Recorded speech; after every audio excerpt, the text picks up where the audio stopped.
IAS ಆಗಲಿಲ್ಲ, PDO ಆಗಿದ್ದಲ್ಲಿ ಭ್ರಷ್ಟಾಚಾರ ನೋಡಿದ್ದೆ. ಆಮೇಲೆ ಕೋಪದಲ್ಲಿ ರಿಸೈನ್ ಮಾಡಿ ಬಂದಿದ್ದೆ. ಅಲ್ಲಿ ಹತ್ತಿರದಲ್ಲಿ ಗ್ರಾಸ್ ರೂಟ್ ಲೆವೆಲ್ ಪಾಲಿಟಿಕ್ಸ್ ನೋಡಿದ್ದೆ. ಆಮೇಲೆ UPSCಗೆ ತಯಾರಿ ಮಾಡಬೇಕಾದ್ರೆ ನಾವು ಕಾನ್ಸ್ಟಿಟ್ಯೂಷನ್ ಬಗ್ಗೆ, ಡೆಮೋಕ್ರಸಿ ಬಗ್ಗೆ, ಸೊಸೈಟಿ ಬಗ್ಗೆ ಸ್ವಲ್ಪ ಡೀಪಾಗಿ ಓದ್ಕೊಂಡು ಹೋಗ್ತೀವಿ. That is all theory. ನೀವು ಇಂಟ್ರೊಡಕ್ಷನಲ್ಲಿ ಹೇಳಿದ್ರಿ ಹಿಂಗಿರ್ತದೆ, ಬಟ್ ವ್ಯವಸ್ಥೆ ಹೇಗಿರುತ್ತೆ ಅಂತಂದು. ವಾಸ್ತವದಲ್ಲಿ ಬೇರೆ ರೀತಿ ಇರುತ್ತೆ. ನಮ್ಮ ಹಳ್ಳಿಗೆ ಹೋದಾಗ ನಾನು 30 ವರ್ಷದಿಂದ ನನ್ನ ಪರಿಸ್ಥಿತಿ ಹೆಂಗಿತ್ತು ಅದಕ್ಕಿಂತ ಕೆಟ್ಟದಾಗಿ ಇವತ್ತು ಪರಿಸ್ಥಿತಿ ಇದೆ. ಎಷ್ಟೊಂದು ಮನೆಗಳು ಬಿದ್ದೋಗಿದ್ದಾವೆ, ಗುಡಿಸಲಲ್ಲಿ ಈಗಲೂ ವಾಸ ಇದ್ದಾರೆ.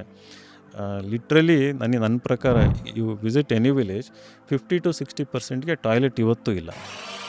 ಈಗಲೂ ಹೊರಗೆ ಹೋಗ್ಬೇಕಂದ್ರೆ they are forced to go out. Basic water sanitation facility ಕರ್ನಾಟಕದಲ್ಲೂ ಕರ್ನಾಟಕದಲ್ಲೇ. ಇನ್ನು ಬಿಹಾರದಲ್ಲಿ ಹೆಂಗಿದೆಯೋ ಗೊತ್ತಿಲ್ಲ, ಅಥವಾ ಬೇರೆ ಸ್ಟೇಟಲ್ಲಿ ಹೆಂಗಿದೆಯೋ, ಕರ್ನಾಟಕದಲ್ಲಿ ನೀವು ಆಶ್ಚರ್ಯ ಪಡ್ತೀರಿ. ಯಾಕಂದರೆ ನೀವು ಹೋದರೆ ಹಳ್ಳಿ ಸ್ಕೂಲ್ಗಳ ಪರಿಸ್ಥಿತಿ, ಹಳ್ಳಿ ರೋಡ್ಗಳು, ಚರಂಡಿಗಳೇ ಇಲ್ಲ. ಫುಲ್ ವಿಡಿಯೋನ ನೋಡಿ ಆನ್ ರ್ಯಾಪಿಡ್ ರಾಶ್ಮೀಸ್ ಯೂಟ್ಯೂಬ್ ಚಾನಲ್.